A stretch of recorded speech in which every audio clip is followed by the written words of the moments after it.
Bonsoir à toutes et à tous, et merci de nous avoir rejoints donc, pour cette troisième séance du séminaire Transition en chirurgie et au bloc opératoire de la chaire de philosophie à l'hôpital. Donc pour les participants, n'hésitez pas si vous êtes en capacité à allumer votre vidéo. C'est toujours plus agréable pour les intervenants et intervenantes de ce soir de pouvoir vous voir. Euh, donc cette troisième séance, elle porte sur la question des femmes en chirurgie. Selon les termes de la sociologue Emmanuelle Zolesio, qui a consacré sa thèse il y a une petite dizaine d'années à la question, les chirurgiennes femmes ont longtemps été des exceptions statistiques en médecine et tout particulièrement au bloc opératoire. On rappellera donc que la première femme française docteur de médecine a été diplômée en 1875 et que les promotions d'internes des hôpitaux de Paris ne comptent que peu de femmes, aucune ou deux, jusqu'à deux par an, jusque dans les années 50-60. Et de fait, le devenir chirurgien, les processus de socialisation professionnelle à l'œuvre et qu'on a commencé à explorer dans la séance dernière, ont longtemps été empreints du sceau de la brutalité, marqué par l'intériorisation d'impératifs hiérarchiques et par une culture grivoise et sexiste majeure, qui de facto a contribué à écarter les femmes du métier. Et aujourd'hui, si la féminisation croissante du métier et les évolutions sociales rendent les rapports sociaux de sexe moins antagonistes et violents qu'auparavant au bloc, les chirurgiennes continuent pour certaines d'être confrontées au stigma. En parallèle de cela, leur présence au bloc augure de nouveaux rapports avec le personnel paramédical, avec les infirmières notamment, voire d'un ethos alternatif que cette séance aura elle aussi vocation à éclairer, grâce au regard croisé d'une sociologue et d'une chirurgienne hépatobiliaire que je remercie vivement d'avoir accepté notre invitation. Et donc, on a le plaisir ce soir d'accueillir Régine Berco, qui est professeure émérite en sociologie à l'Université Paris 8, membre du Centre de recherche sociologique et politique de Paris, équipe GTM. Et elle collabore également avec la chaire Santé de Sciences Po Paris. Ses domaines de spécialité sont la sociologie du travail, des organisations, des professions, la santé au travail et le genre. Et ses travaux récents portent sur les métiers de l'hôpital, médecins, chirurgiens, cadres de santé, ainsi que sur les organisations à l'hôpital. Et Régine Berco, dans le cadre de ses recherches, a notamment travaillé sur le rapport des femmes au métier de chirurgien. Elle est également co-auteure avec Alexandre Mathieu Fritz de l'ouvrage Le prestige des professions et ses failles, huissier, chirurgien et sociologue, qui est paru aux éditions Hermann en 2008. Et donc à ses côtés, sur cette table virtuelle, on a le plaisir d'accueillir Dr Aurélien Tchatcho, qui est chirurgien à l'hôpital Paul Brousse, donc hôpital de la PHP à Villejuif, spécialisé dans la chirurgie et transplantation hépatique et pancréatique. Et donc elle y travaille depuis 2010 et elle y est spécialiste de la prise en charge des tumeurs bénignes du foie, des cancers des voies biliaires, de l'hypertension portale et de la transplantation pancréatique. Elle est membre de l'unité INSERM U1993. Elle a été investigateur principal de l'étude contrôlée PROPIL, analysant l'intérêt d'une immunonutrition préopératoire dans les hépatectomies pour cancer. Elle est l'auteur d'une cinquantaine de publications scientifiques et responsable du bloc Human Factor de la chaire d'innovation du bloc opératoire augmenté. Et donc, dans ce cadre, elle coordonne plusieurs projets de recherche en sciences humaines et sociales et plusieurs projets d'innovation ayant notamment trait à la communication médecin-malade. Voilà pour les présentations. Et donc, sans plus tarder, je laisse le micro à Régine Berco pour le premier propos. Merci, bonjour à tous, merci de m'avoir invité. Je vais partager avec vous les travaux que j'ai effectués sur les chirurgiens et notamment sur les femmes en chirurgie. Enfin, je vais essayer parce que là, visiblement, mon PowerPoint ne veut pas défiler. Bon, d'accord. Alors, voilà. Donc, je vais faire une présentation en 3 points. D'abord, en introduction, je vais faire le rappel de la place des femmes en chirurgie et puis je vais vous parler un peu des méthodes de recherche que j'ai utilisées avec d'autres d'ailleurs. Ensuite, je vais aborder la question des modalités de l'apprentissage de la chirurgie parce que ça me paraît être au centre du propos. Puis je décrirai le monde communautaire que représente la chirurgie orthopédique, selon moi, et la chirurgie viscérale. Et enfin, j'évoquerai une pluralité de mondes en chirurgie parce que toutes les spécialités ne fonctionnent pas et ne travaillent pas exactement de la même manière. Donc, je pars du constat avec une faible part des femmes dans la profession de chirurgien et une augmentation qui est, ma foi, très lente. Donc, on peut voir là en 84 que les femmes représentent 1,4%. Les deux chiffres sont complètement complémentaires. Je les ai mis parce que certains sont plus sensibles aux gros chiffres et d'autres aux petits chiffres. On voit quand même, et je l'ai mis en vert, qu'en 2010, il y a une légère modification de la place des femmes, 11,5%. Donc là, on voit une part qui augmente sensiblement. Et en 2018, elles sont à 30%. Donc, c'est déjà beaucoup plus. Donc, majoritaire parmi les étudiants qui vont réussir le concours d'entrée en médecine. On sait maintenant que les femmes sont majoritaires et il y a une progression vraiment très lente de la place des femmes en chirurgie. Il y a aussi, et c'est un autre constat, une division sexuée des spécialités. Donc, des spécialités où elles sont peu présentes, vous les voyez dans la colonne de gauche, l'orthopédie et traumatologie, l'urologie, avec 6%, viscérale, 17%, et thoracique et cardiovasculaire, 11%. De l'autre côté, des spécialités où elles sont beaucoup plus présentes, gynécologie obstétrique, chirurgie infantile et l'ophtalmologie.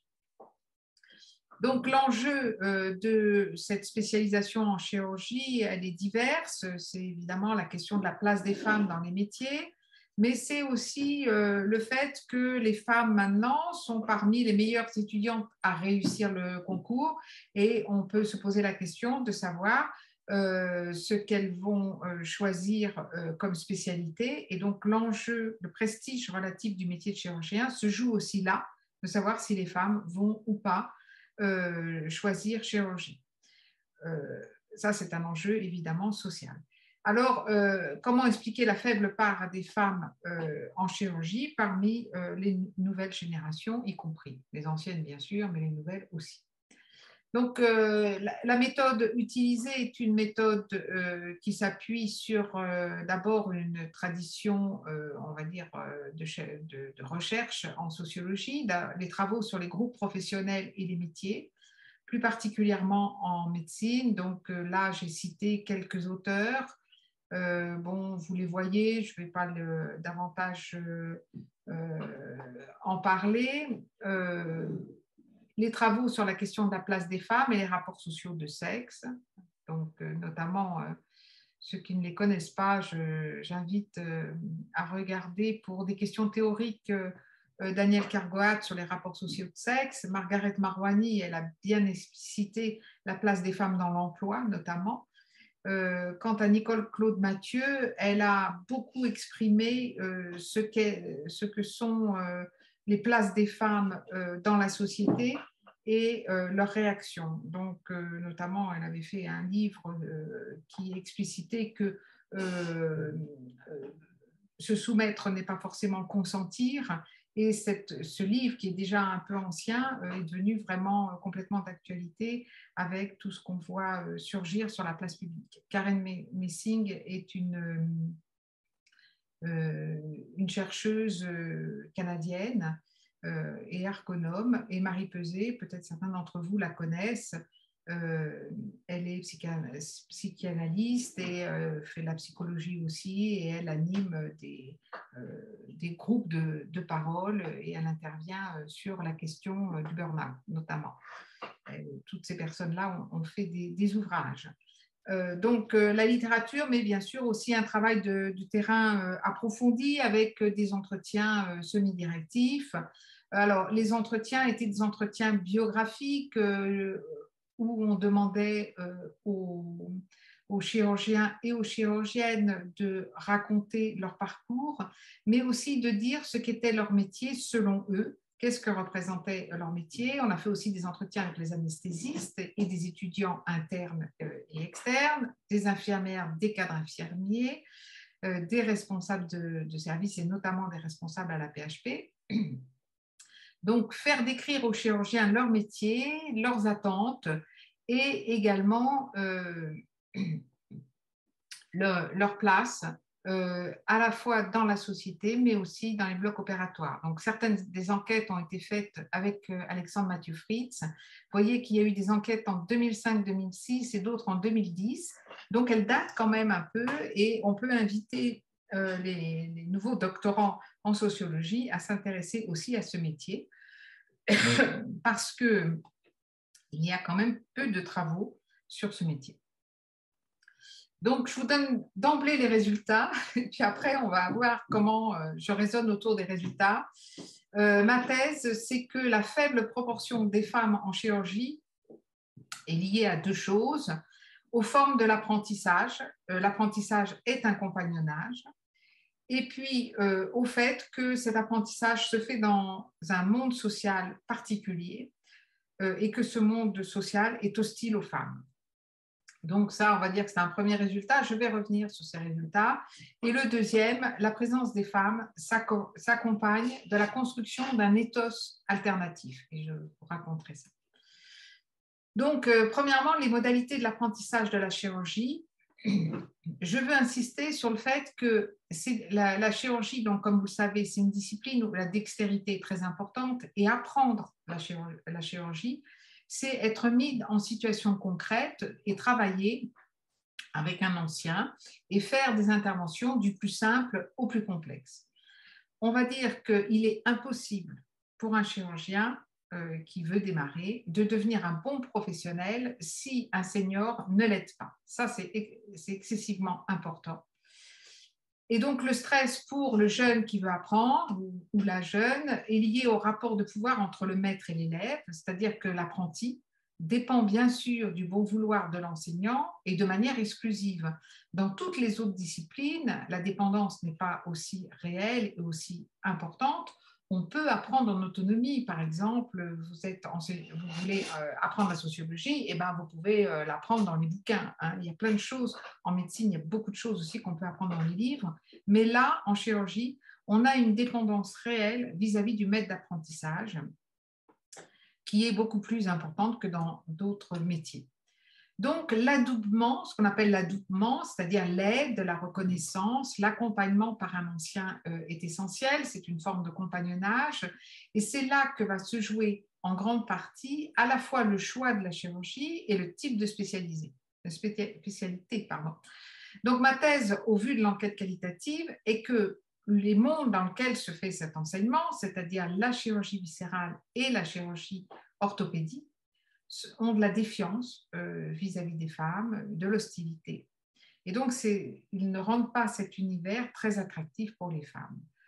Je pense même que, et je vais y revenir, qu'il y a une forme de contexte répulsif et qu'il y a une forme aussi de construction de découragement pour les femmes. Alors, le monde de la chirurgie viscérale, pour moi, orthopédique, sont des mondes que j'appellerais communautaires. Alors, je pensais qu'il y aurait peut-être quelques étudiants en sociologie, c'est pour ça que j'ai fait quelques références de sociologues, mais ici, on ne va pas s'y attarder néanmoins.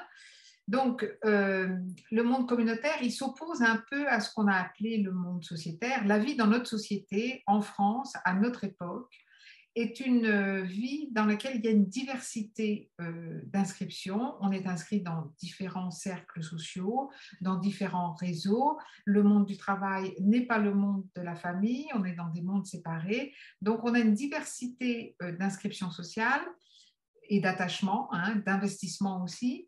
Et on a une diversité des valeurs, c'est-à-dire qu'en France, aujourd'hui, on peut très bien accepter que les gens n'aient pas tous les mêmes valeurs et qu'ils travaillent ou qu'ils exercent dans des conditions différentes. L'inscription communautaire dont je parle et que je rapporte au monde de la chirurgie viscérale ou au monde de la chirurgie orthopédique, à contrario, elle s'appuie sur des références, des langages, des valeurs, des comportements qui sont partagés par ce groupe et qui ne sont pas toujours les mêmes que ceux qu'on trouve dans la société, selon moi. ils se construisent à la fois donc, dans les apprentissages concrets et dans les apprentissages sociaux. Donc, il y a, je crois, une communauté chirurgicale assez forte qui repose sur des liens affectifs. Et quand on veut dire affectif, ce n'est pas forcément de l'amour. Hein. Un lien affectif, ça peut être de l'hostilité, ça peut être voilà, de la punition, et des valeurs et des normes spécifiques. Alors, normes et valeurs spécifiques, ça veut dire qu'il y a des comportements qui se réfèrent par exemple, à des représentations des hommes et des femmes dans la société qui ne sont pas forcément les mêmes que ceux de la société en général. Et dans les normes, je pense notamment aux normes hiérarchiques qui sont excessivement développées et qui ressemblent beaucoup aux normes de l'armée, par exemple. Hein, ça peut faire référence. Alors, quand on interroge les chirurgiens du viscéral ou les chirurgiens de l'orthopédie, ce qui est quand même très intéressant, c'est que quand on leur demande de se définir, ils se définissent par différence avec les autres chirurgiens. Et en se définissant par différence avec les autres chirurgiens, ils vont expliquer par exemple qu'ils ne reconnaissent pas les chirurgiens ORL ou les ophtalmos comme des chirurgiens. Donc moi j'étais un peu étonnée, hein, parce que pour moi, la chirurgie, enfin, il y a plusieurs sortes de chirurgiens, plusieurs spécialités. Donc, et selon eux, le chirurgien, c'est celui qui entre dans le corps et qui met les mains dedans. Donc, on voit bien l'image. Hein. Donc déjà là, on voit bien se dessiner une distinction du chirurgien viscéral qui se définit comme un segment particulier parmi les chirurgiens, mais qui tente de persuader les autres que eux seuls sont les vrais et les seuls chirurgiens. Donc, bon, voilà, c'est leur manière d'appréhender les choses.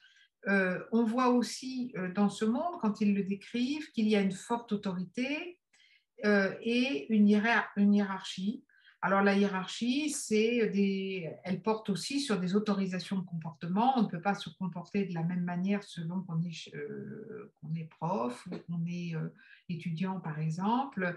Et beaucoup d'internes en chirurgie, même d'ailleurs des chirurgiens, font le récit d'humiliations qu'ils ont subies, des commandements, et le fait que, par exemple, enfin, des situations dans lesquelles le jeune est à disposition du chirurgien senior bon, pour différents travaux qui n'ont absolument rien à voir avec la chirurgie, lui transporter ses livres, voilà, lui faire des petites choses qui n'ont absolument rien à voir avec la chirurgie. Mais il y a cette vision du jeune qui démarre, qui est corvéable et puis qui est là pour servir le chirurgien.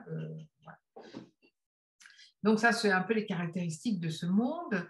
Les chirurgiens aussi, quand on parle avec eux, et c'est un élément de distinction, ces chirurgiens de ces spécialités, parlent beaucoup du temps d'intervention dans leur propre spécialité. C'est un élément évidemment de valorisation. Bon, les temps peuvent aller jusqu'à 12 heures, qui demandent seulement de concentration et bien sûr virtuosité. Mais on peut penser aussi que d'autres chirurgies, par exemple la chirurgie infantile, demandent de longues heures de travail et d'intervention, et que donc cette longueur d'intervention n'est pas spécifique aux chirurgiens viscéraux et qu'elle concerne aussi d'autres spécialités. Donc, on voit là une sorte, bon, c'est toujours comme ça hein, dans les professions. Les professions se mettent en scène, explicitent ce qu'elles pensent qu'elles sont, mais là, on voit bien les éléments de distinction mis en œuvre par ces chirurgiens. Ils ont également un ethos particulier, c'est-à-dire des représentations qui ne sont pas les mêmes souvent que celles de la société en général. Et moi, j'étais quand même très surprise quand j'ai fait les entretiens de voir qu'ils assignent aux femmes des places dans la société et c'est complètement, entre guillemets, dépassé. Beaucoup de chirurgiens ont expliqué qu'eux, ils travaillaient toute la journée, ils faisaient de très longues journées de travail, que chez eux, ils ne faisaient rien du tout, c'est-à-dire qu'il était exclu pour eux d'avoir la moindre intervention dans la vie familiale parce qu'ils ne sont jamais à la maison. Et donc, ils expliquent clairement que la place des femmes, elle est à la maison. Les femmes sont là pour soutenir les hommes qui travaillent et que le rôle des femmes n'est pas dans le travail.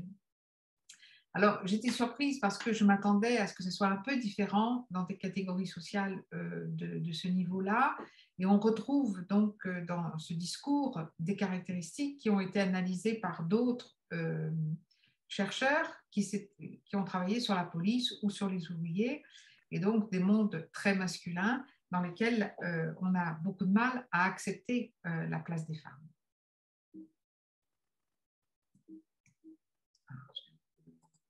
Voilà.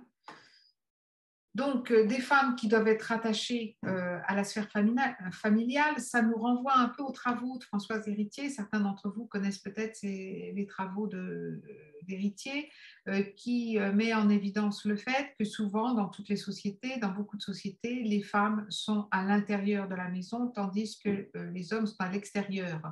Bon, c'est quand même beaucoup moins vrai dans la société française d'aujourd'hui.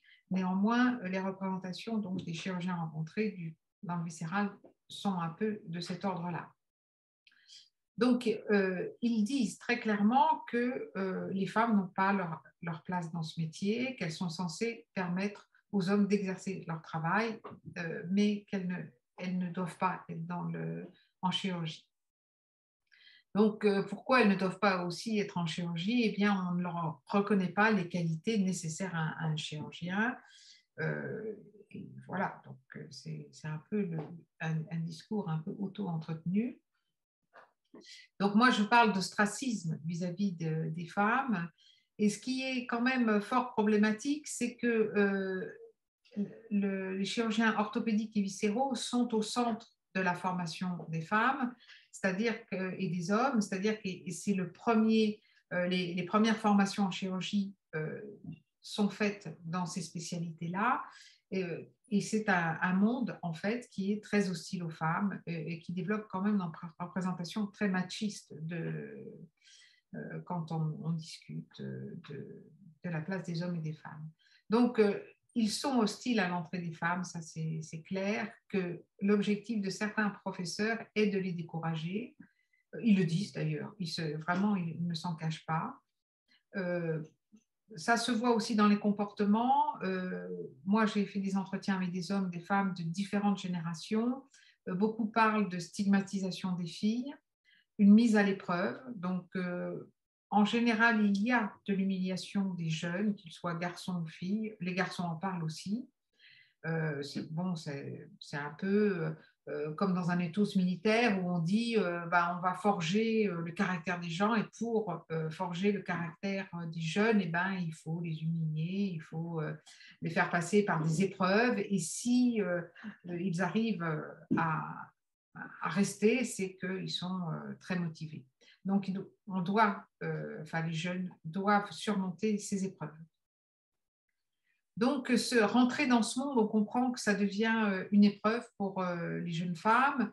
D'abord, résister à des comportements sexistes, bien sûr, des comportements autoritaires, humiliants, mais aussi, et ça, je crois que toutes les filles disent « Oh, c'est un monde, on a compris que voilà, c'est un monde sexiste et il faut qu'on l'accepte, sinon on ne rentrera jamais dedans. Enfin, on ne peut pas le transformer, bien évidemment. » Mais ce qui leur pose vraiment problème, c'est qu'elles n'arrivent pas à se former correctement, c'est-à-dire qu'elles ne sont pas aidées au départ, et donc elles s'interrogent, elles se disent mais est-ce que je vais arriver à intervenir sur différentes opérations, différentes interventions, est-ce qu'on va m'aider à apprendre la chirurgie?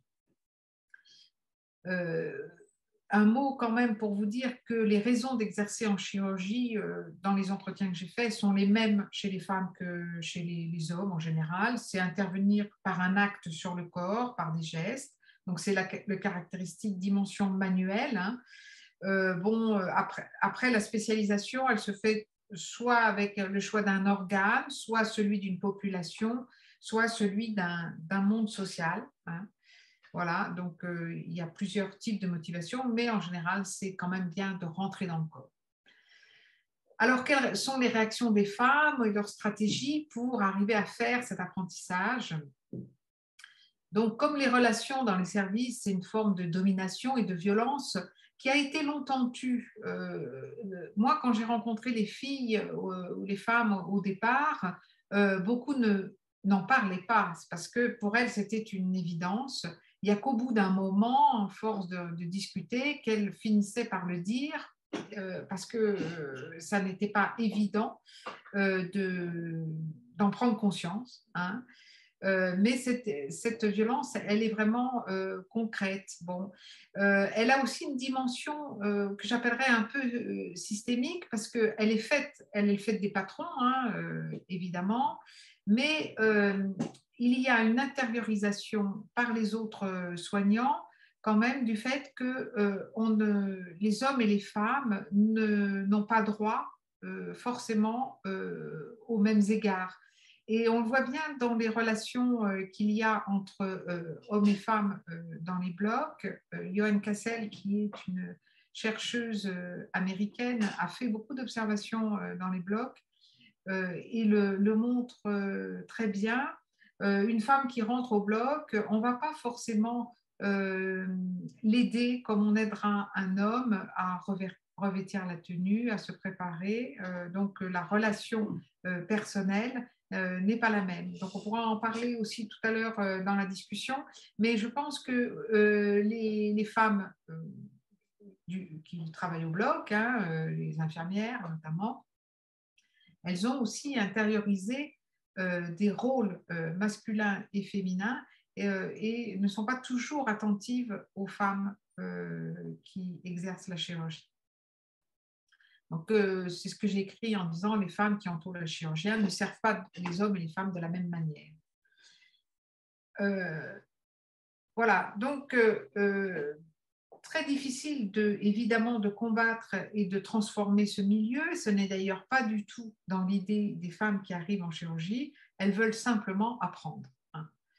Alors, je vous ai mis là un petit tableau sur les comportements que l'on a en général, qu'on attend en général des hommes et des femmes, et qui vont brouiller un peu les manières de se comporter avec les autres. Donc, dans la colonne de gauche, j'ai mis les comportements qui sont souvent attribués, attendus de la part des femmes. Donc, servir, hein, servir les autres, être dans l'empathie, être dans le retrait. Et du coup, quand les femmes ont une autre posture, eh ben, c'est pas si évident que ça à accepter pour les autres.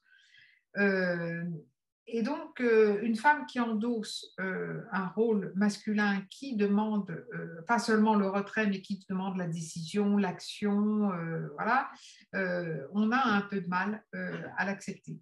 Les comportements attendus et acceptés des hommes sont l'action, s'imposer, avoir de l'assurance et de l'autorité. Donc, vous voyez que ça correspond en général aux qualités requises pour être chirurgien, mais aussi pour être cadre. Et bon, il y a des travaux qui montrent que quand un homme livre ses doutes, n'a pas le comportement attendu, eh bien, ça devient vite inacceptable. C'est-à-dire qu'on a du mal, par exemple, à accepter un homme qui pleure. Voilà. Donc, on voit que les hommes et les femmes en général sont un peu orientés dans leur manière et d'être et de ressentir, et aussi de ressentir les autres.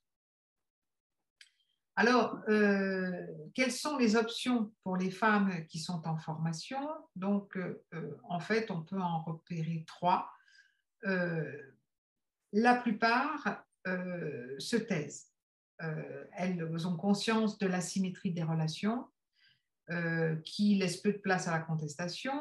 Elles pensent que la période de formation, évidemment, est provisoire, hein, donc elles endurent et elles cherchent à tenir, quoi, hein, parce qu'il faut tenir, ça n'est pas si facile que ça. Donc elles cèdent, comme on dit, sans consentir, en référence à Nicole Claude Mathieu. Et puis certaines femmes en rajoutent sur les grivoiseries, la dérision, donc j'en ai rencontré, hein, qui en font un jeu, elles se font un peu les alliés. Alors j'ai mis les alliés des dominés, en fait c'est les alliés des dominants, là il y a un lapsus. Et elle traite ces interactions comme un jeu. Enfin, il y a des femmes qui ne tiennent pas, et j'en ai rencontré, hein, qui étaient à la limite, qui était au bord du départ et de la dépression, parce qu'à force d'être stigmatisée, de se sentir humiliée et attaquée, elle n'en pouvait plus. Hein. Donc, il y a des expressions qui sont utilisées vis-à-vis d'elle, qui sont extrêmement dévalorisantes. Elles ont énormément de mal à faire une place en tant que femme dans la chirurgie, dans ces milieux, encore une fois, observés du viscéral et de l'orthopédie. Alors, j'en viens à mon troisième point, mon dernier point, sur la pluralité des mondes en chirurgie. Pendant tout un temps, comme j'avais rencontré des chirurgiens du viscéral qui m'ont expliqué comment fonctionnait la chirurgie et quel était le métier de la chirurgie, j'ai longtemps pensé que c'était la chirurgie, que c'était le monde de la chirurgie et que le monde de la chirurgie était comme ça.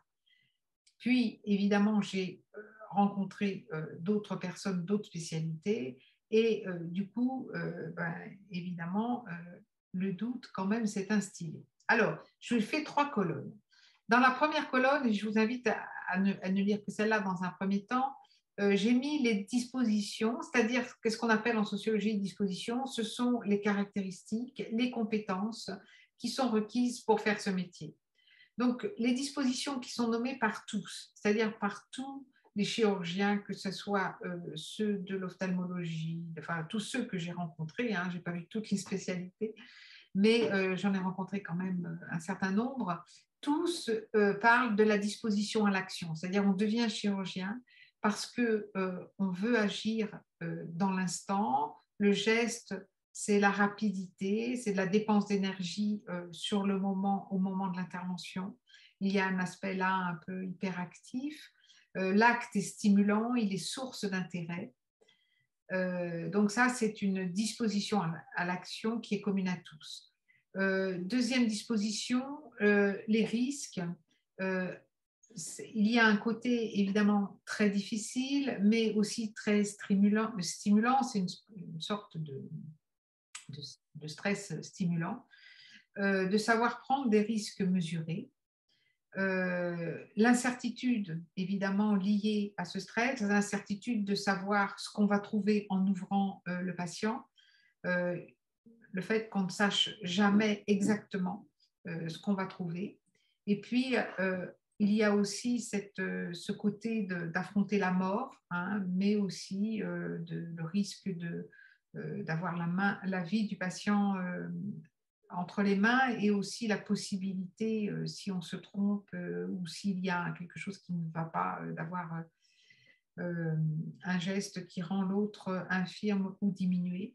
Et puis la question aussi de l'endurance, parce qu'il y a une forte concentration à avoir toujours sur une période donnée. Donc ça, ce sont, on va dire, des dispositions qui sont reconnues un peu par tous.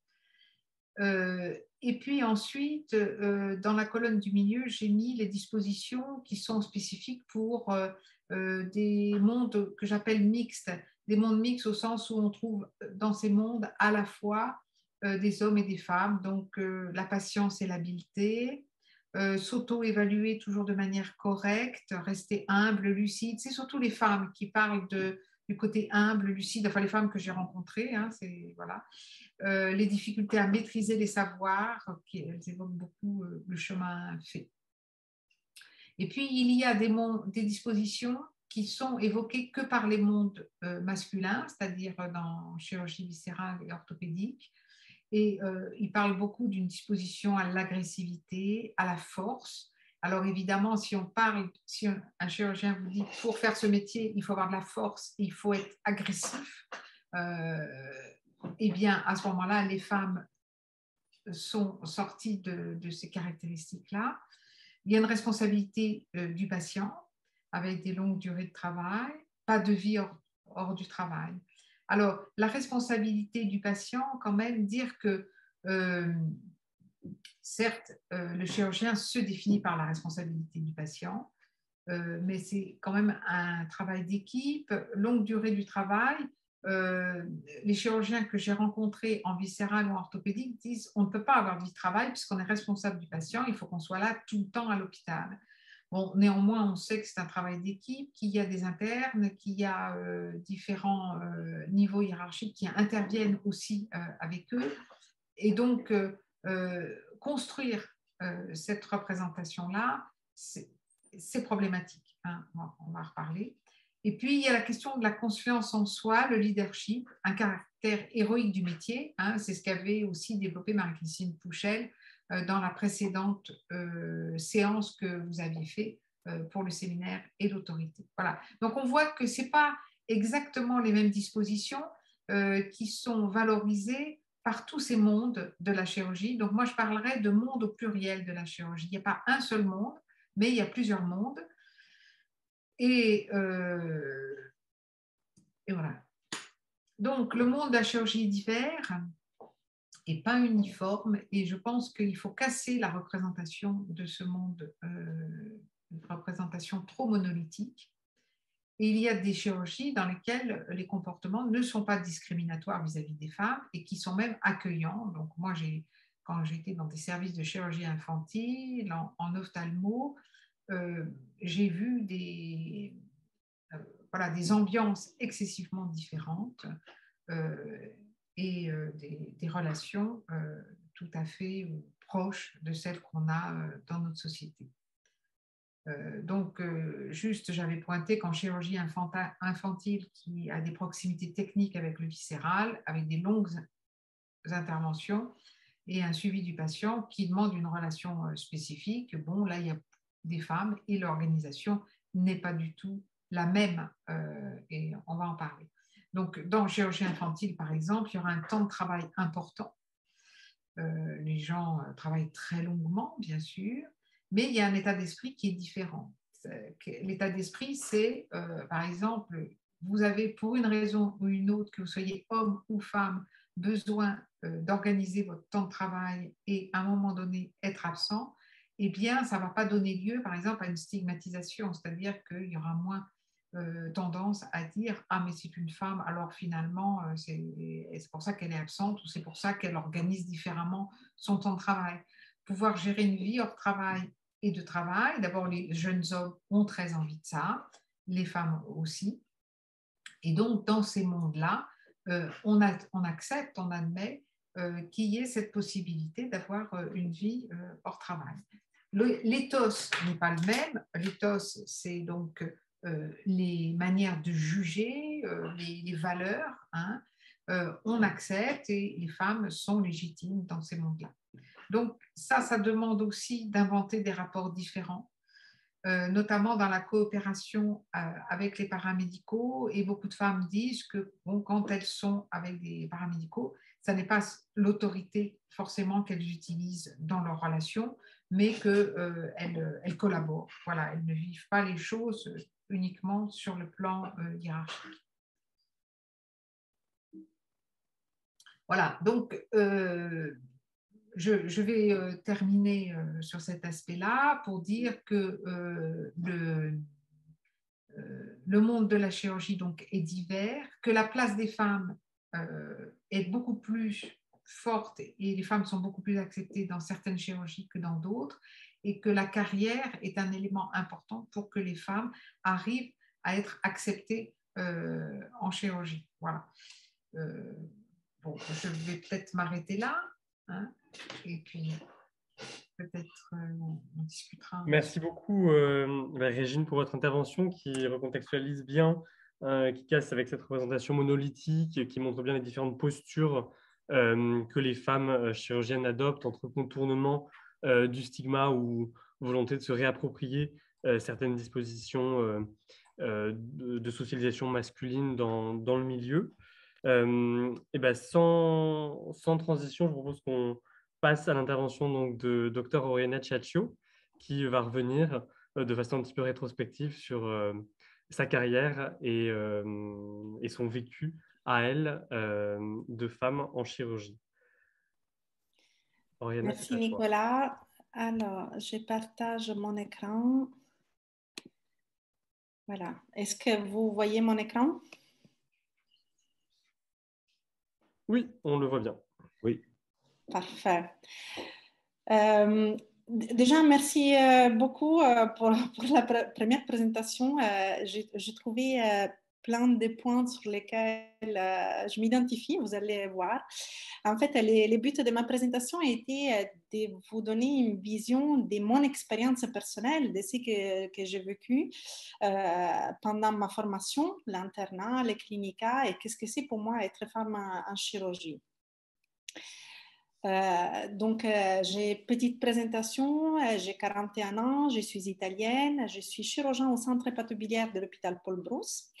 Et comme Nicolas vous a dit, je suis spécialisée en chirurgie hépatobiliaire et pancréatique, notamment de la transplantation du foie, du pancréas, de la prise en charge des cancers du foie et du pancréas et dans le traitement de l'hypertension portale. C'est un milieu assez spécialisé, c'est de la chirurgie digestive et c'est une surspécialisation de la chirurgie digestive, c'est la chirurgie hépatobiliaire. Donc c'est un monde très, très petit, très spécialisé. Pour vous expliquer pourquoi comment ça s'est déroulé, quelle était mon expérience, j'ai décidé de partir depuis le début. Déjà, pourquoi j'ai choisi d'être médecin?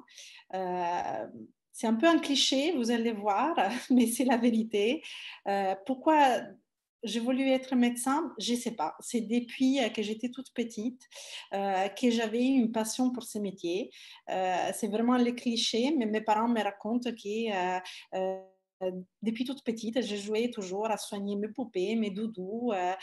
C'était ce qui me passionnait. À la télé, j'ai regardé des dessins animés qui expliquaient comment les corps humains marchent, comment on peut les soigner. C'est pour ça que j'ai fait les concours de médecine.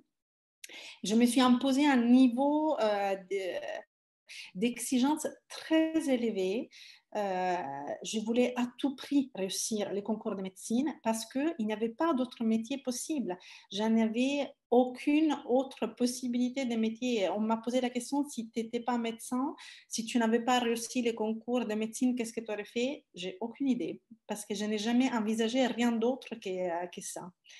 Et ma première expérience, donc, après avoir fait les concours et avoir eu les concours de médecine à la faculté de Palerme en Italie, je n'ai aucun souvenir des différences hommes-femmes. On était vraiment la moitié des étudiants des femmes, la moitié des hommes. Il n'y avait vraiment pas des différences à ce niveau-là.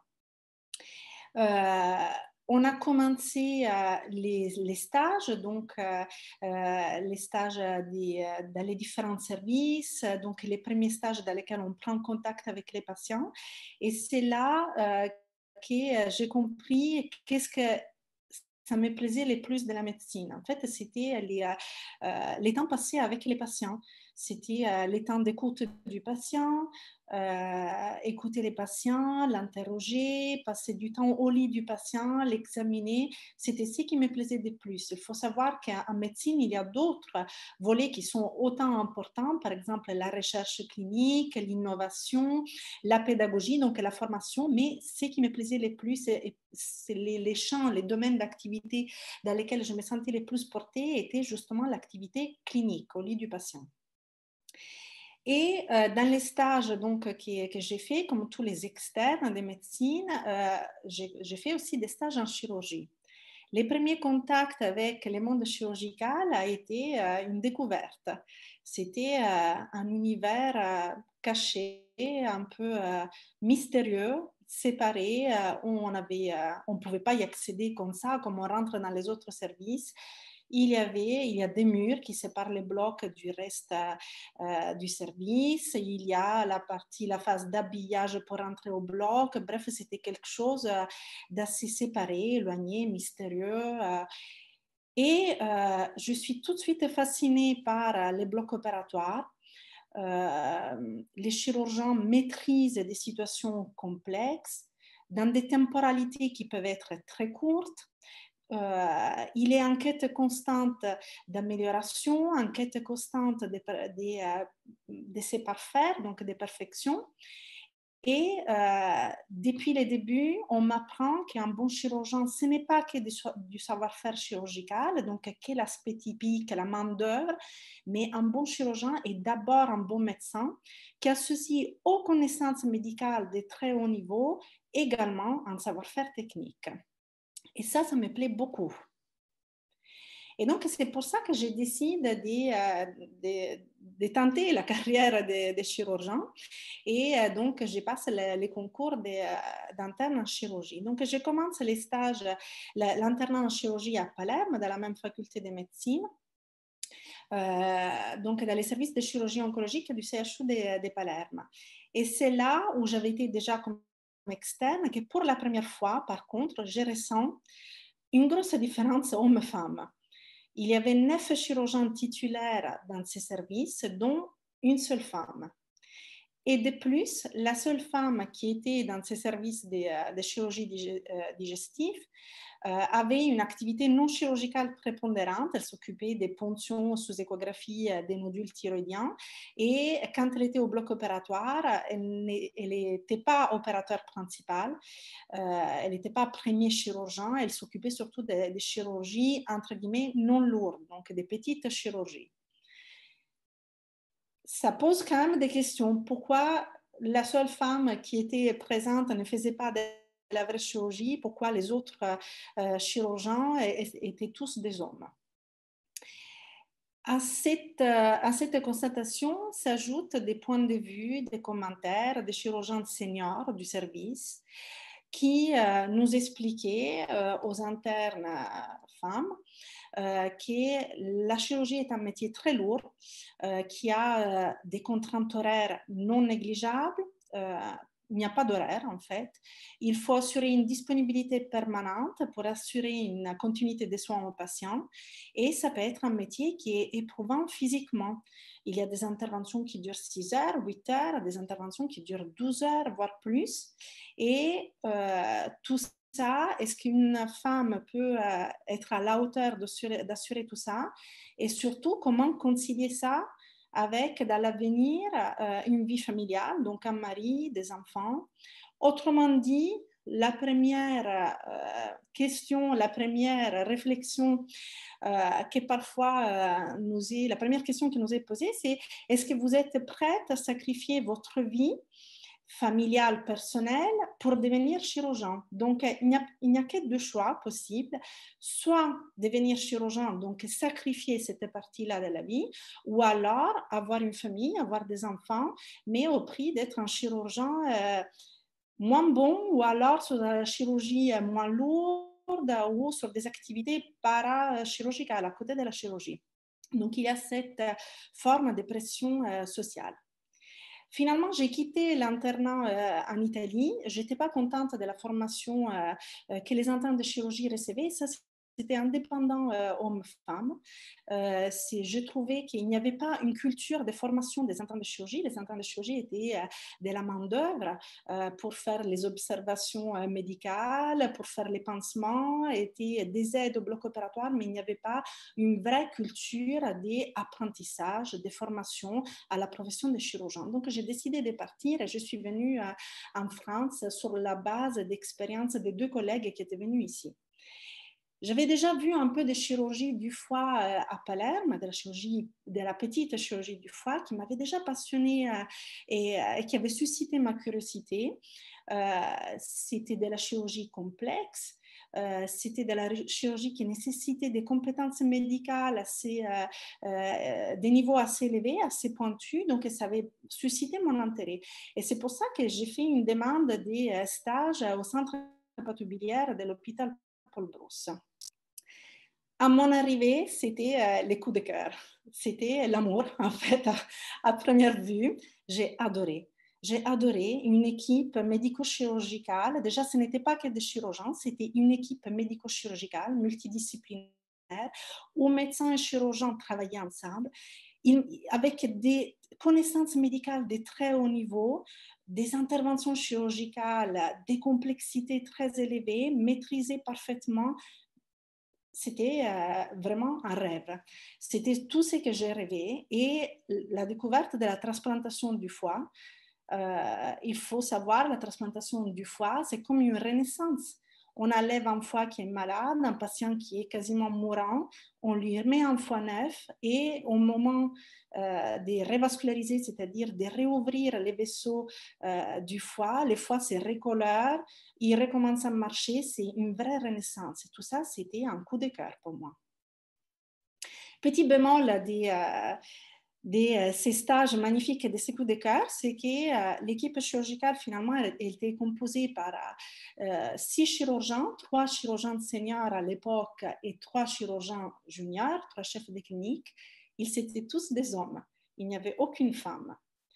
Donc, encore une fois, aucune représentation de la femme dans le milieu chirurgical. Mais ça, ce n'était pas spécifique du centre hépatobiliaire de l'hôpital Paul-Brousse, c'était un peu un miroir de ce qui était à l'époque la chirurgie digestive en France et encore plus la chirurgie hépatobiliaire qui était un milieu hyper spécialisé de chirurgie lourde. Juste pour vous donner quelques exemples, mais tout à l'heure on en a déjà parlé sur la première présentation. Aujourd'hui, les femmes représentent 60% des médecins généralistes en France. Donc, vous voyez, dans les dernières années, il y a eu une nette augmentation de la présence des femmes en médecine générale, déjà les étudiantes en médecine, puis en médecine générale, aussi en médecine interne, donc dans les spécialités médicales. Par contre, en général, dans les spécialités chirurgicales, même encore aujourd'hui, il n'y a qu'un chirurgien sur 4 qui est une femme. Et la majorité de ces chirurgiens femmes sont des chirurgiens gynécologues ou des chirurgiens de l'ophtalmologie et de la chirurgie infantile, comme vous avez bien entendu. Si on regarde d'autres spécialités, comme la chirurgie orthopédique, la chirurgie thoracique et cardiovasculaire, l'urologie, on voit très bien que même s'il y a une tendance à l'augmentation de la dernière année, le nombre de femmes dans ces chirurgies, entre guillemets, lourdes, reste très faible. La chirurgie digestive, c'est pareil, c'est considéré une chirurgie lourde et vous voyez, même s'il y a eu une tendance quand même à l'amélioration de la dernière année, au total, le nombre de femmes qui accèdent à ce type de chirurgie reste très très bas. Cette prévalence très basse, cette fréquence très basse des femmes en chirurgie digestive et encore plus en chirurgie hépatobiliaire se traduit en un manque d'un modèle direct d'émulation. Moi, femme interne, que je commence mon internat en chirurgie digestive, je ne vois aucune femme, je n'ai aucun paramètre d'émulation, aucun modèle auquel me référer. Et c'est déstabilisant. C'est sûr que c'est déstabilisant parce que la première question qu'on se pose, c'est pourquoi il n'y a pas de femmes? Est-ce que les femmes ont les capacités d'assurer cette activité chirurgicale? Est-ce que ce n'est pas une chirurgie trop difficile pour les femmes? Donc, il y a ce sentiment d'infériorité qui s'installe. Est-ce que je vais être à la hauteur de mes collègues hommes? Est-ce qu'un jour, je serai à la hauteur des professeurs de chirurgie que je suis en train de voir aujourd'hui? Est-ce que tout ce qu'on m'a expliqué au début de mon internat sur le fait que c'est un métier éprouvant physiquement, avec des contraintes horaires, qui nécessite un sacrifice personnel sur ma vie personnelle, est-ce que tout cela, je n'aurais pas dû l'écouter parce que peut-être il y a bien une raison s'il n'y a pas de femmes dans la chirurgie digestive. Donc, les doutes s'installent. Et quand on regarde les postes de responsabilité, l'écart homme-femme est encore plus flagrant. Seulement 17% des femmes sont des chefs de service, enfin seulement 17% des chefs de service sont des femmes. En chirurgie hépatobiliaire, quand j'ai commencé mon internat, il y en avait une seule. Seulement 14% des professeurs universitaires en chirurgie sont des femmes et seulement 6% des doyens des facultés de médecine sont des femmes encore aujourd'hui. Cette pénurie d'un modèle professionnel féminin dans ces chirurgies, je vous ai dit, c'est déstabilisant. Et d'autre part, les peu de modèles présents, les peu de femmes qui ont réussi à s'affirmer dans ces domaines sont des modèles qui sont parfois non reproductibles parce que c'est des femmes exceptionnelles. Elles sortent de la règle, elles sortent du standard. C'est grâce à leur exceptionnalité qu'ils ont pu faire ça. Ou alors, c'est des modèles qui sont peu enviables, peu appétissants. Et je parle justement de la masculinisation de certaines femmes pour s'intégrer à ces mondes d'hommes, voire à la misogynie d'autres femmes, justement pour faire partie de ces mondes hyper spécialisés masculins. Tout ça, ça me porte à faire une petite réflexion sur ce qu'on appelle les plafonds de verre des ambitions. Qu'est-ce que c'est pour moi les plafonds de verre des ambitions de mon point de vue de chirurgien? C'est aujourd'hui, quand on demande à un petit garçon qu'est-ce qu'il rêve de faire quand il sera grand, les réponses peuvent être astronaute, pilote d'avion, peuvent être médecin chirurgien, peuvent être avocat. Et quand on demande à une petite fille qu'est-ce qu'elle fera quand elle sera grande, les réponses sont plutôt maîtresse d'école, assistante maternelle, infirmière, danseuse. Et ce n'est pas des clichés, c'est la vérité, c'est des statistiques. Et je me pose la question, pourquoi une petite fille ne répond pas comme un petit garçon, pilote d'avion, directrice, femme d'affaires, chirurgienne ou astronaute? C'est parce que, en fait, parfois, elles ne savent même pas que cette possibilité existe. Il n'y a pas de modèles visibles ou très peu de modèles visibles dans la société pour comprendre que cela est faisable. Et c'est un peu ce qu'on vit, ce que j'ai vécu quand j'ai commencé mon internat en chirurgie. L'effet de ne pas avoir un modèle féminin, c'était déstabilisant dans le sens, est-ce que ça peut se faire? Est-ce que ça peut marcher? S'il n'y a pas de modèle ou il y a très peu de modèles, c'est peut-être infaisable. Cette manque de confiance, cette sensation d'infériorité, ces doutes sur ses propres capacités, on ajoute un déficit parfois de crédibilité et de légitimité par l'entourage. C'est qui l'entourage? Ça peut être le supérieur hiérarchique, ça peut être ses propres collègues, les co-internes ou les co-chefs, ça peut être les infirmières des blocs opératoires ou les infirmières d'hospitalisation, et ça peut être parfois les patients. Pourquoi je vous dis ça? Je ne sais pas si vous connaissez, en 2016, il y a eu un mouvement viral qui s'est très vite répandu au plan mondial.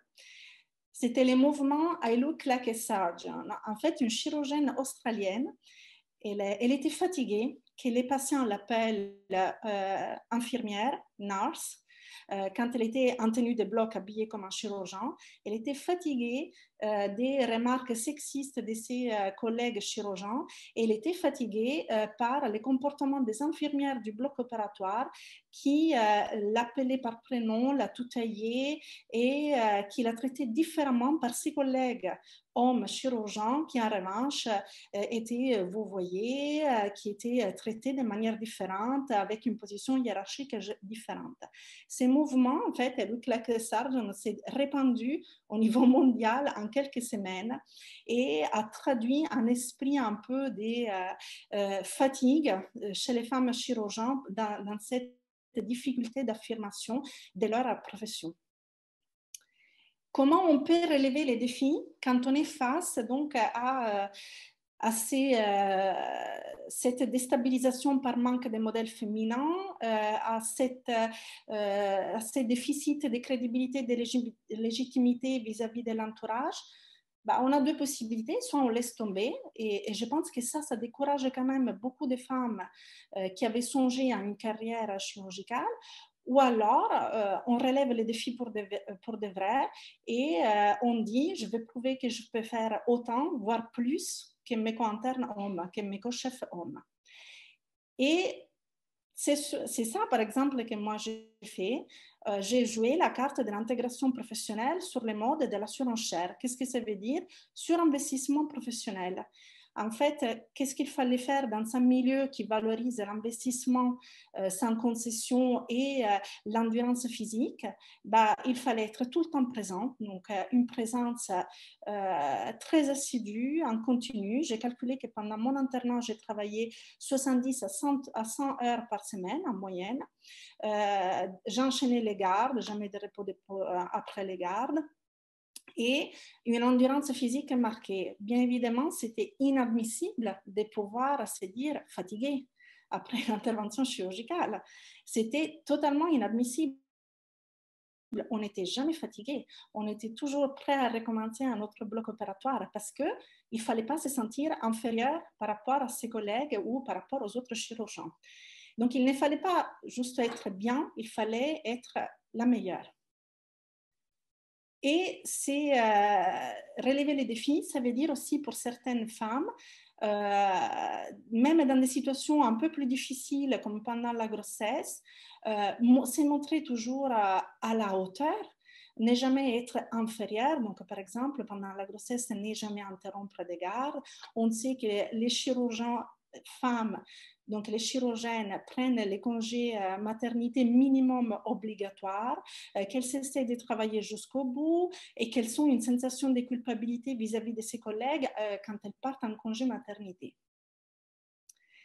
L'autre sujet qu'on a déjà un tout petit peu abordé, c'est un autre aspect de relever les défis, c'est quoi faire face au comportement sexiste de certains chirurgiens et face à l'humour sexiste au bloc opératoire, parce que ça existe pour de vrai. Qu'est-ce qu'on peut faire? On peut faire semblant de rien. On peut pas les partager, bien évidemment, mais on peut faire semblant de ne pas avoir écouté, on peut voilà, ne pas les tenir en considération. Juste pour vous dire qu'il y a un site où les internes de chirurgie et les externes des médecines qui sont dans des blocs opératoires ont marqué les phrases qu'ils ont entendues dans les couloirs d'hospitalisation, mais surtout au bloc opératoire. Et il y a des phrases qui sont parfois juste maladroites. Ça, c'est de la chirurgie des vrais mecs, pour dire c'est de la chirurgie lourde, importante, etc.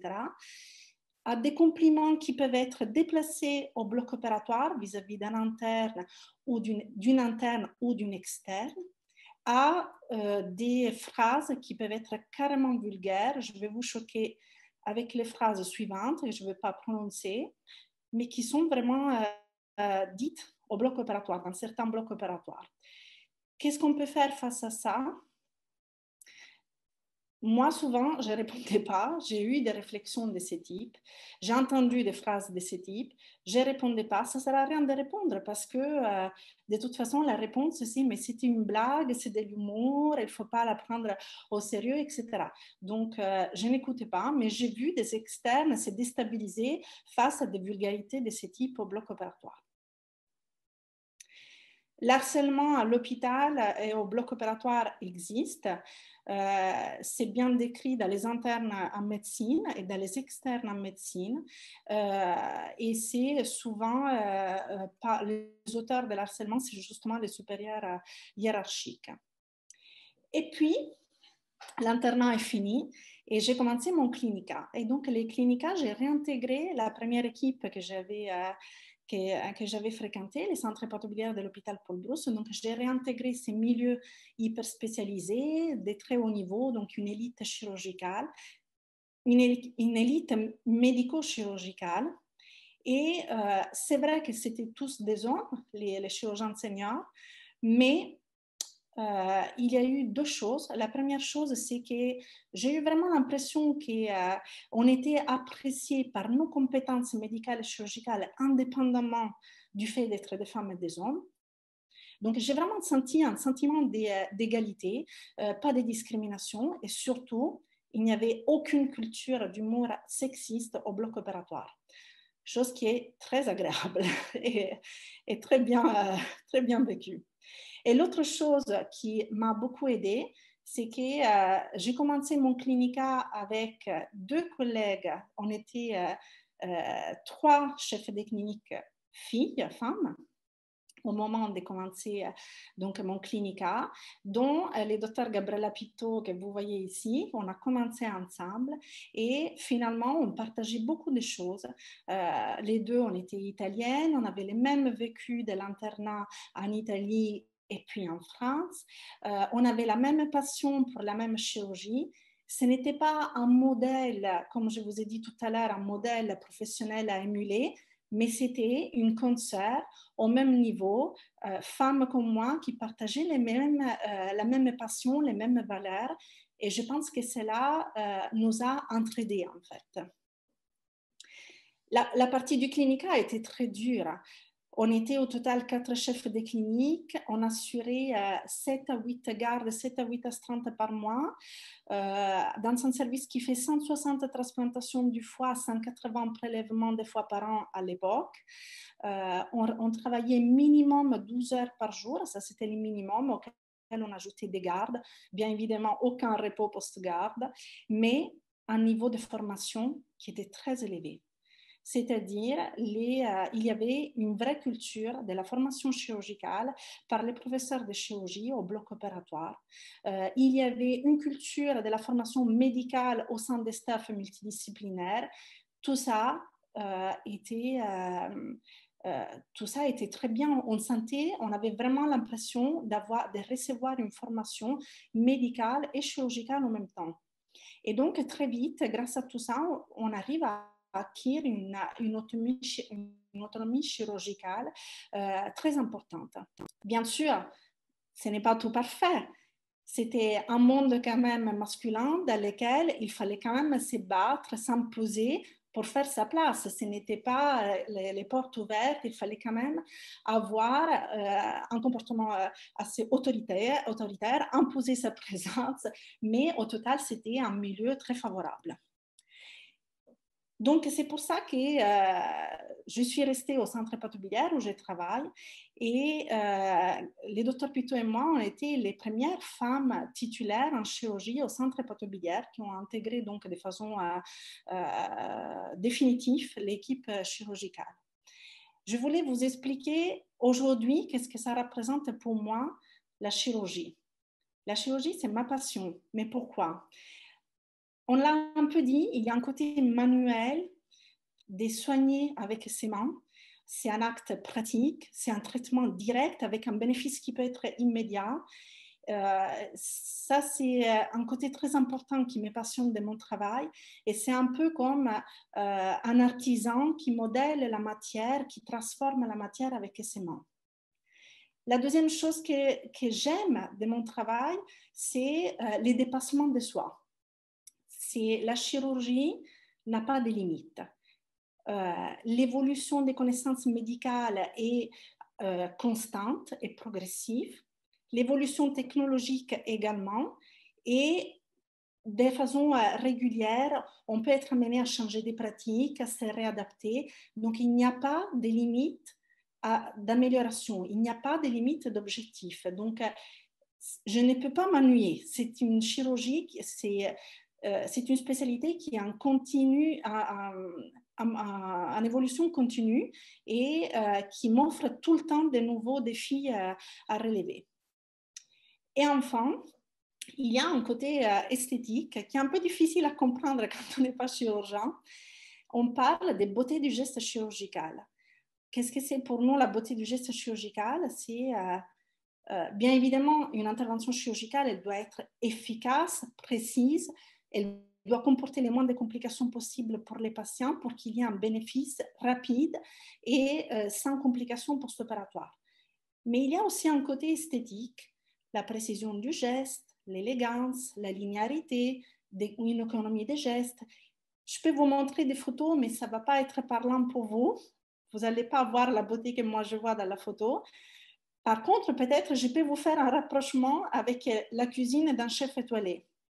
Bien évidemment, un chef étoilé, les plats qu'il veut servir, il doit être d'un goût exquis. Ça, il n'y a pas de doute, c'est la chose principale. Mais il y a un côté esthétique qui n'est pas négligeable. Et surtout, je pense qu'il doit se faire plaisir en même temps quand il prépare son assiette, quand il prépare l'assiette qu'il va nous présenter, je pense qu'il les fait avec beaucoup d'amour et qu'il trouve plaisir à les faire. Et c'est un peu ça en chirurgie, en fait. Donc, est-ce que j'ai cassé les plafonds de verre des ambitions? Je ne crois pas, même si je fais partie des premières femmes qui ont été titulaires au centre Pato-Bulliard, donc dans ces mondes très petits et très sélectionnés. Je ne pense pas que j'ai cassé les plafonds de verre des ambitions. Finalement, j'appartiens quand même au cliché de la femme chirurgienne qui n'a pas d'ambition universitaire et qui ne cherche pas des places, des responsabilités de très haut niveau. Par contre, peut-être, je vais contribuer un peu à briser la glace, à briser les plafonds de verre pour les générations, pour les autres femmes qui arrivent en chirurgie, parce que je montre qu'une chirurgie lourde est accessible aux femmes.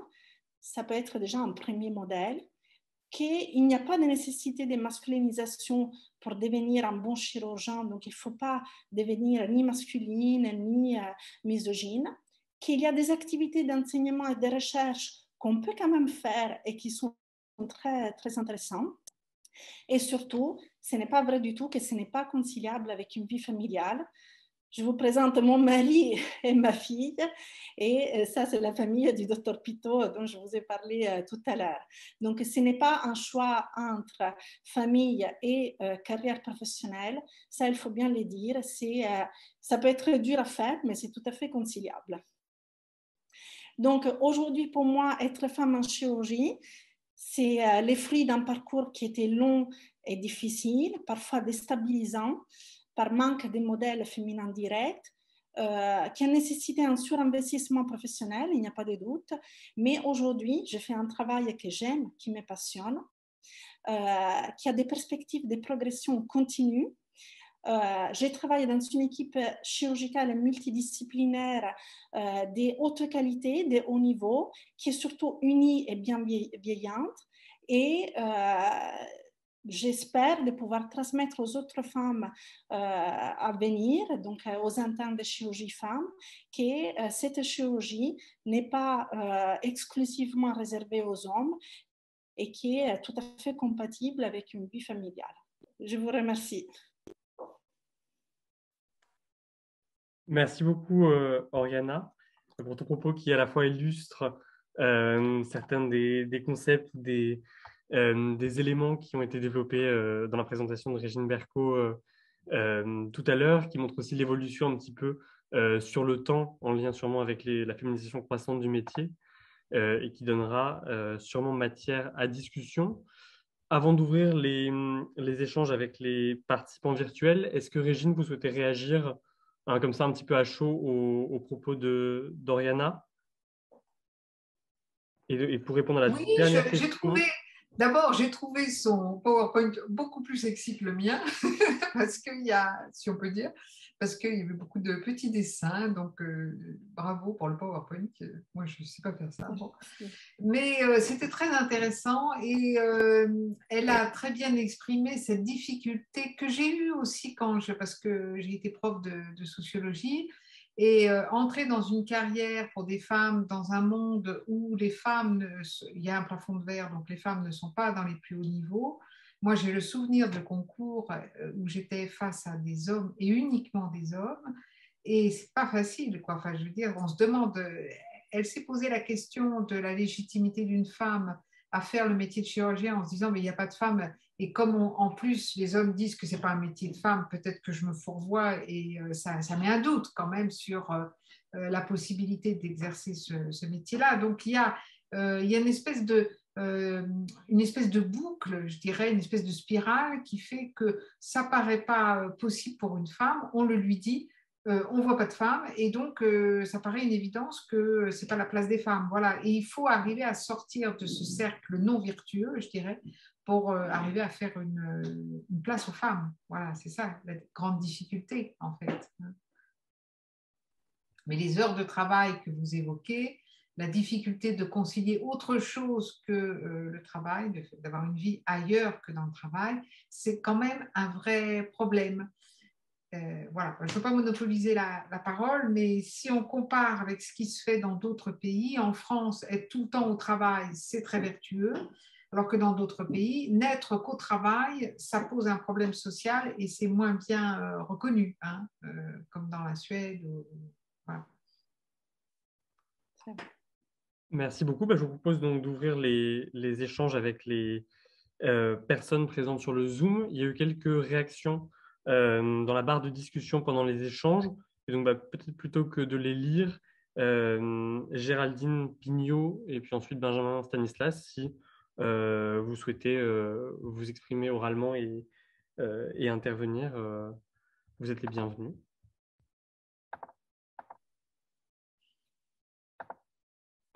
Est-ce que Géraldine Pignot nous entend? Sinon, je peux lire ces questions. Alors bon, je vais la lire. Est-ce que c'est le caractère et les valeurs d'un homme qui lui font choisir la chirurgie orthopédique ou viscérale, ou inversement la chirurgie infantile, ou est-ce que le vécu au cours de la formation qui modifie leur manière de considérer et intégrer les femmes? Donc la fameuse question de l'œuf et de la poule. Et deuxième question, et inversement, y a-t-il un biais de sélection de femmes qui choisissent des spécialités chirurgicales encore très masculines, capacité et donc elle cite en exemple, capacité à avancer malgré les critiques, résilience, force de caractère. Alors, elle est intervenue ensuite par la suite en disant beaucoup de chirurgiens italiens dans les services hospitalo-universitaires de chirurgie viscérale, comment l'expliquer? Point d'interrogation. Les chirurgiens viscéraux font-ils fuir les jeunes en formation qui s'orientent plus volontiers vers d'autres spécialités et profitent-ils de la filière italienne où les internes et assistants sont malheureusement mal formés et très demandeurs de venir en France? Oui, ça c'est une réalité. Je prends la parole pour répondre. Il y a deux problèmes. La chirurgie digestive a été pendant des années très peu choisie parmi les spécialités chirurgicales au concours classant national. Parce que c'est une chirurgie qui est lourde, c'est une chirurgie qui nécessite un investissement professionnel important en termes d'heures et surtout, c'est une chirurgie qui a moins de possibilités d'installation en privé, donc des revenus économiques qui sont plus basses par rapport à d'autres types de chirurgie, type la chirurgie plastique, la chirurgie ophtalmo et la chirurgie ORL. Donc, il n'y a pas de doute, la chirurgie digestive a été pendant des années beaucoup moins choisie que d'autres spécialités chirurgicales par les internes français. À cela s'ajoute la disponibilité des internes italiens, parce que comme moi, il y a beaucoup d'internes italiens qui sont venus en France et qui continuent à venir en France, parce que la qualité de la formation chirurgicale en Italie, à mon époque, je ne parle pas d'aujourd'hui, je ne connais pas les conditions d'aujourd'hui, peut-être ça a changé, mais à mon époque la qualité de la formation chirurgicale en chirurgie digestive était vraiment basse, médiocre. Il n'y avait pas de culture de formation, donc cela a encouragé beaucoup des jeunes internes comme moi à quitter l'Italie pour se former soit en France ou au Royaume-Uni. Il y a eu beaucoup d'émigration massive vers le Royaume-Uni et de temps en temps vers l'Allemagne. Donc, il y en a en France, c'est sûr, il y en a beaucoup au Royaume-Uni et beaucoup en Allemagne aussi. Donc en France, c'était un peu les deux phénomènes. D'un côté, une spécialité très peu choisie par les internes français, pour les raisons que je vous ai dit, des chirurgies assez prenantes et très peu des possibilités de s'installer en privé, donc des revenus économiques quand même beaucoup plus basses par rapport à d'autres spécialités chirurgicales. Et de l'autre côté, la disponibilité des internes italiens. Donc oui, il y a ça, c'est sûr. Merci beaucoup. Est-ce que Régine, vous voulez répondre à la première question, sur la question de Je l'offre de voulais la fille. ajouter là sur l'internat parisien qu'il existe, enfin les étudiants eux-mêmes ont des sites et partagent des informations sur les différents lieux de stage. Et donc, comme ils savent que certains services sont vraiment difficiles au niveau relationnel, eh bien, ils ont tendance à le faire savoir. Et du coup, ça explique aussi peut-être pourquoi ces services ne sont pas très attractifs. Mais je pense aussi que le fait de pouvoir avoir le choix d'être dans le privé en ville ou à l'hôpital est un élément de choix pour certaines chirurgies. Et c'est vrai qu'un chirurgien qui démarre, il ne sait pas toujours très bien dans quelles conditions il veut aussi faire son travail, enfin, quelle spécialité il veut choisir.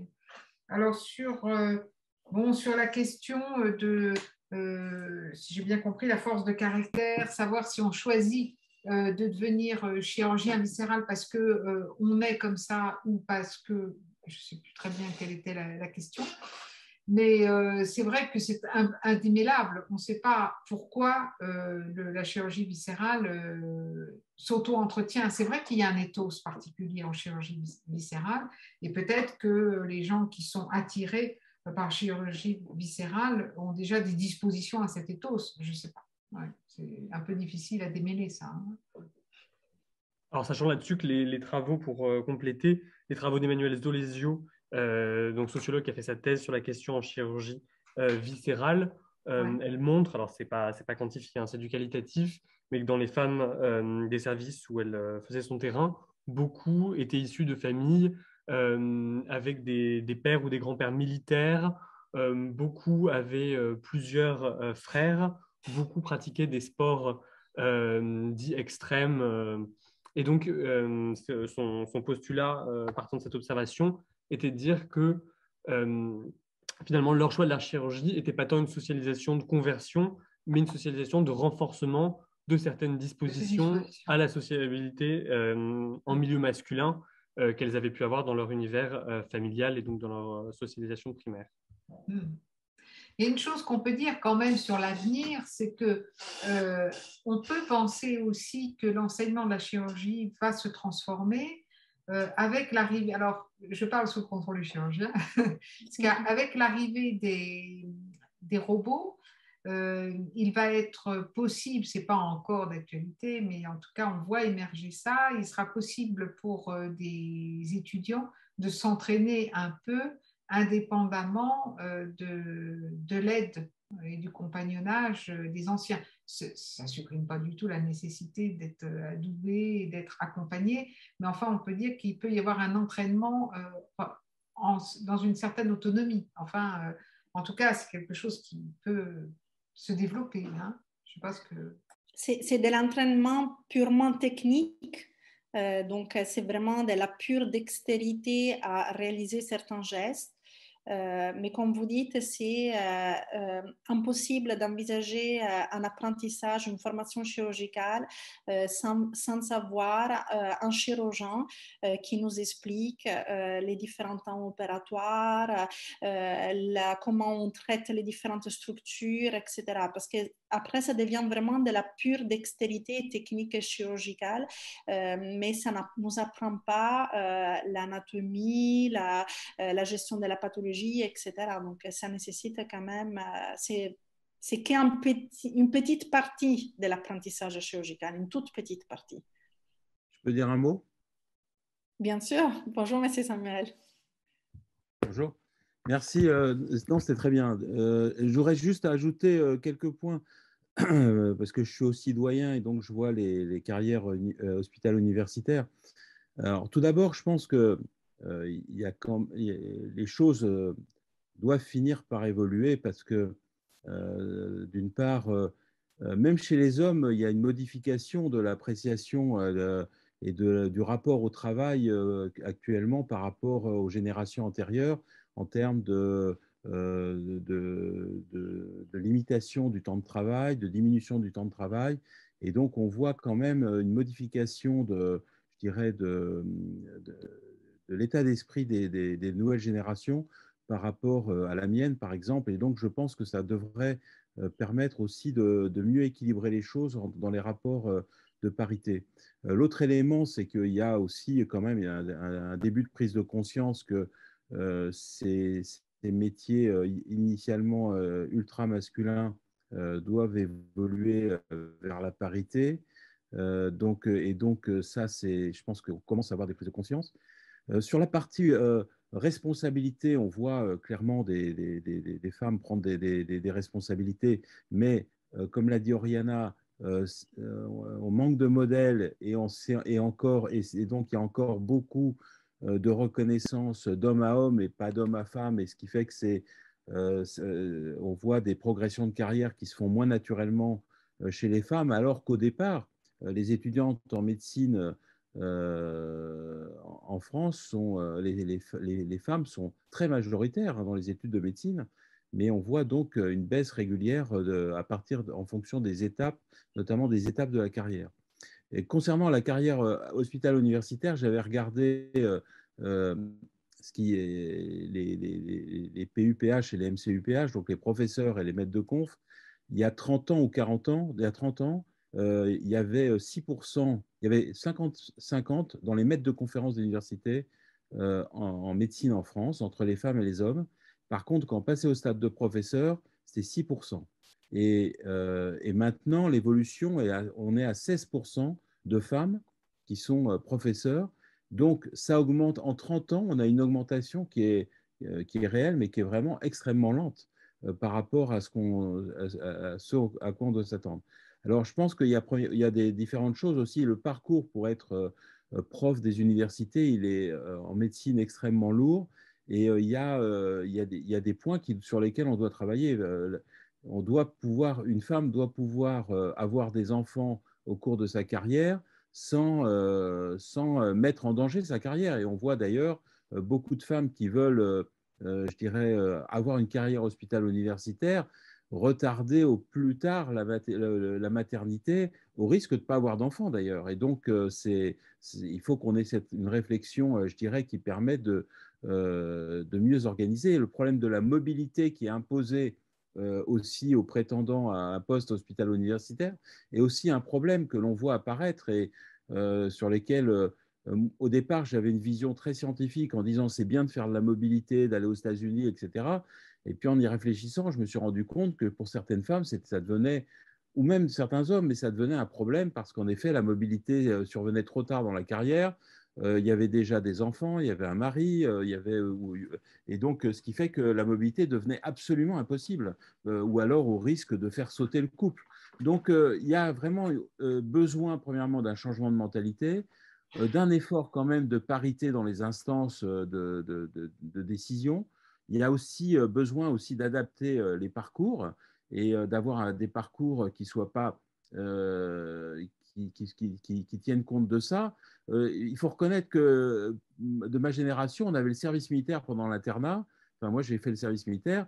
On n'était absolument pas pénalisé en faisant un an de service militaire, alors que il faut reconnaître que les femmes qui s'arrêtent pour une grossesse, comme l'a dit Oriana, j'ai vu des chirurgiennes que je nommerai pas rester au bloc opératoire jusqu'à J-1 avant l'accouchement. Hein. Donc, tout ça pour y arriver. Donc, c'est pas admissible de faire des choses pareilles.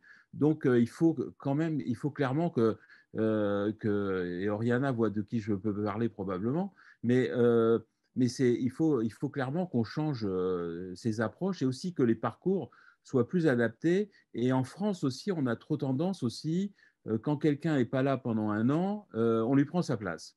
Dans les pays anglo-saxons, c'est quand même beaucoup moins le cas. On peut faire une année sabbatique sans se demander qui on va retrouver à sa place dans son bureau.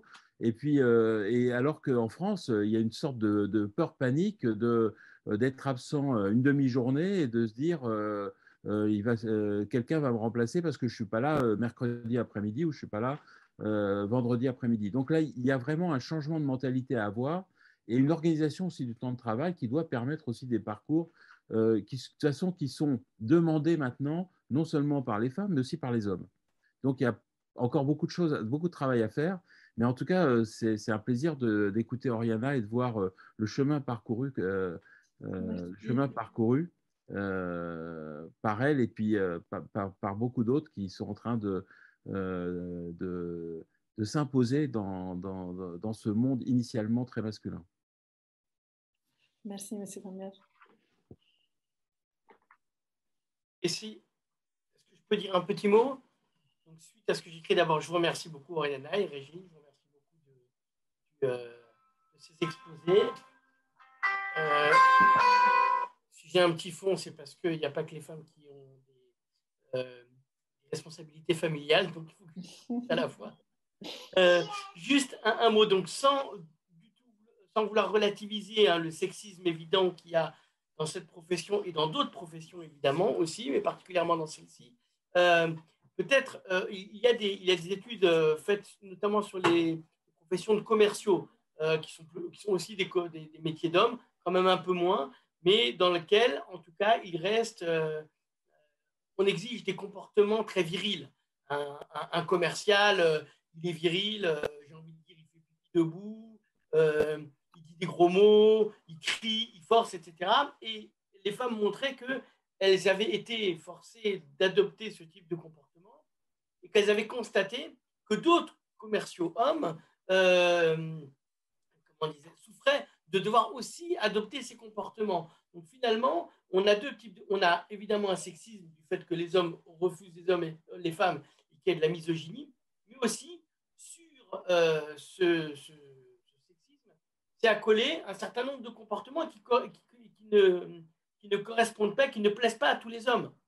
En fait, donc finalement, ce que vous avez montré, Oriana, c'est qu'il y a des endroits où finalement les comportements dits virils, héroïques et très sexistes se manifestent beaucoup moins. Dès lors que, je me retourne vers Régine, dès lors que tout le groupe admet que finalement ce ne sont pas des comportements qui sont nécessaires à ce type de profession. Donc, il y a effectivement le plafond de verre, effectivement, il faut en finir avec le sexisme, mais ce que peut apporter la présence de femmes, c'est de dégenrer, si on peut dire, la profession et de proposer aux hommes d'adopter les mêmes comportements moins virils. Je n'ai pas envie de dire des comportements féminins, mais moins virils, plus sensibles. Vos comparaisons avec la cuisine, les chefs étoilés, l'esthétisme, etc., je ne les ai pas entendus chez de nombreux chirurgiens. Bon, merci, j'en fais beaucoup. Voilà, donc il y a peut-être ça aussi, c'est d'apporter, c'est que le fait que les femmes arrivent, puis ça puisse permettre aux hommes qui ne veulent pas partager ces comportements très virils et très sexistes d'en avoir d'autres. Est-ce que c'est possible? Si, je pense que c'est possible. Vous avez tout à fait raison. Et juste pour vous dire, un de mes modèles chirurgicaux, c'est le professeur Denis Castan au Centre Hépatobiliaire. Et ce que j'ai adoré dans sa manière d'opérer, de travailler, c'était cette manière de faire très apaisante, dans le calme, dans la sérénité, une maîtrise parfaite du geste. Ce n'est pas nécessaire de s'énerver, de crier contre tout le monde, comme on voit parfois dans certains clichés du chirurgien au bloc opératoire. C'était une autorité qui n'avait pas besoin de s'affirmer parce qu'elle existait déjà.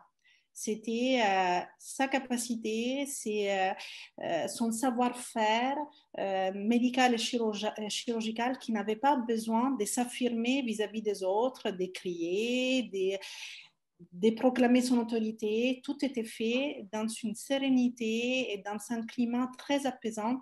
Et j'ai beaucoup apprécié, j'ai beaucoup appris par Denis Castan parce que ces climats très apaisants, très calmes, je pense qu'il est beaucoup plus propice aussi à la formation des jeunes internes plutôt que dans un bloc opératoire où un chirurgien crie, maltraite les internes. On ne peut pas apprendre dans la souffrance, dans la difficulté, dans le stress de se sentir un peu maltraité. On ne peut qu'apprendre dans des conditions très favorables comme ça. Donc, je suis tout à fait d'accord sur le fait qu'il y a des comportements, entre guillemets, autoritaires, clichés, hommes chirurgiens, qui ne sont pas nécessaires.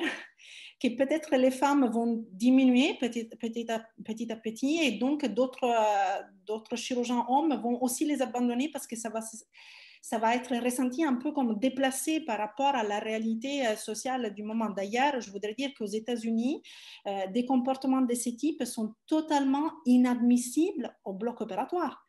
Totalement inadmissibles. C'est un chirurgien qui se permet de faire des remarques agressives vers l'interne ou avec, par exemple, l'infirmière circulante ou l'infirmière ibode va être reçu par le directeur de l'hôpital et le lendemain, il va avoir une plainte. C'est impossible d'avoir des comportements comme ça. Donc, il y a certaines sociétés où ça a été imposé par la société tout simplement et il y a d'autres où petit à petit, ça s'est construit, ça s'est modifié avec peut-être aussi l'arrivée des femmes en chirurgie qui modifie un peu cette manière de faire ces clichés du chirurgien très rude, très agressif. Voilà. Oui, la remarque de Benjamin Stanislas, je ne me trompe pas. Oui, elle est tout à fait réelle. C'est la question de transformer un monde masculin en monde mixte.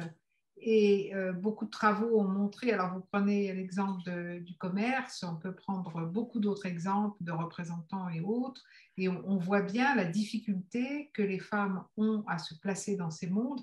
Il faut dire aussi, Oriana en a parlé, j'en ai parlé, que c'est assez épouvantable et assez difficile pour toutes ces femmes d'arriver à rentrer, à s'imposer, à rester aussi, malgré cet ostracisme, cette agressivité qu'on a vis-à-vis d'elles, et puis cet enfermement aussi dans des qualités ou des non-qualités qu'elles sont supposées avoir ou ne pas avoir. Donc ça, c'est quand même... Je veux dire, quand on a fait autant d'années d'études, qu'on est brillant comme sont les femmes qui ambitionnent de faire de la chirurgie, être traitées comme finalement des esclaves ou je ne sais pas quoi, c'est pas admissible. Enfin, moi, je suis assez sensible à cette idée qu'on peut aussi légiférer sur ces questions-là. On légifère beaucoup en France, donc des fois, on arrive à faire respecter la législation, d'autres fois pas. Mais c'est vrai que la parole, symboliquement et factuellement, a des effets très pernicieux. Faut arrêter ça, quoi. C'est pas possible de continuer comme ça. C'est pour ça que je parlais de monde communautaire et de monde très particulier, parce que quand même, dans la société française en général, c'est pas admissible. Enfin, sur un plateau télé, par exemple, encore que maintenant on voit des choses assez extravagantes, mais en principe, ça n'est pas reconnu comme ça. Voilà, donc... il y a un travail à faire, ça c'est sûr. Oui. Mais même la sémantique, même utilisée par Oriana, par exemple, briser le plafond de verre, c'est très viril, c'est briser, c'est un plafond, alors qu'il y a peut-être justement des chemins de traverse à trouver, et ce serait plus sensible. Quand vous dites que voilà, c'est distinguer l'autorité nécessaire au patron du bloc de la virilité qui s'accompagne usuellement de cette autorité. Donc ça, vous savez le faire, mais il y a tout un discours qui doit être, il y a verbatim, une sémantique qui doit être plus appropriée, beaucoup moins vieille. Et je suis persuadé que, évidemment, à nouveau, je ne nie pas la réalité de la violence et du sexisme, qui est une chose, mais par ailleurs, commencer à diffuser cette sémantique et ces mots-là, et des images beaucoup plus douces, vous avez utilisé, et permettre à des nouveaux chirurgiens, des nouveaux entrants, ou même d'autres chirurgiens hommes, de les utiliser. Mais déjà, arrêtons avec ce plafond de verre, c'est vraiment un truc. J'ai fait des travaux sur les carrières, je suis recruteur, j'ai fait un master en dynamique des organisations, et j'ai travaillé sur les changements de carrière, et c'est terrible. Cette idée de plafond de verre s'impose à toutes les femmes. Mais dans énormément de métiers, même des métiers où on rencontre beaucoup de femmes, dans des proportions importantes, les femmes intimement pensent qu'elles n'ont pas leur place et pensent qu'elles ont dû la gagner avec des efforts surhumains. C'est ce que vous avez montré. Or, c'est peut-être juste pas des efforts. Enfin, quand on n'arrive pas à faire comme un homme, on peut faire différemment. On ne doit pas faire 2 fois plus. Voilà, il y a peut-être d'autres façons, d'autres approches, d'autres sémantiques et des choses qui vont mixer alors des choses plus viriles, un peu moins viriles, un peu plus sensibles. Oui, enfin, le plafond de verre est une réalité. C'est une Oui, mais image c'est le qui mot, c'est le ne mot. plaît Ah pas oui, forcément, mais c'est une réalité. C'est-à-dire qu'on ne le voit pas, mais on sait que les femmes, elles sont empêchées d'aller plus haut. Voilà. Alors, elles peuvent aussi, ça peut venir d'une intériorisation par elles des conditions difficiles, mais c'est aussi que les conditions. Moi, je trouve que ce qu'a raconté Oriana sur sa vie professionnelle, sur le fait qu'il fallait qu'elle en fasse 3 fois plus pour prouver qu'elle était de même niveau que les autres et qu'elle était capable, ça, je pense que ça traverse absolument tous les milieux professionnels où les femmes ont du mal à faire leur place. C'est vrai. oui, oui, le plafond de verre existe, mais peut-être que la façon de le dépasser, il ne s'agit pas de le briser. Ça fait encore très viril de devoir briser le plafond de verre. Il y a peut-être d'autres façons. C'est Oui, juste c'est une un forme de exemple de mobilisation, en fait. sémantique. Pardon? Je dis, c'est une manière de dire il faut se mobiliser et il faut une Oui. action. Il faut une action, sinon on n'y arrive pas. Voilà. Est-ce qu'il y a une ou deux autres questions, interventions, remarques? Je voulais juste dire un dernier mot sur les plafonds de verre. C'est anecdotique, hein, mais j'étais choquée. Ma fille, qui a 4 ans, il y a quelques mois, elle m'a dit, maman, quand je serai grande, je serai une assistante des docteurs et des médecins. Et j'ai dit, ça veut dire quoi? Et elle m'a dit, ben, comme ça, je serai assistante de docteur. Je dis, mais pourquoi tu ne veux pas devenir docteur tout court? Comme ça, tu peux faire ce que ça te plaît.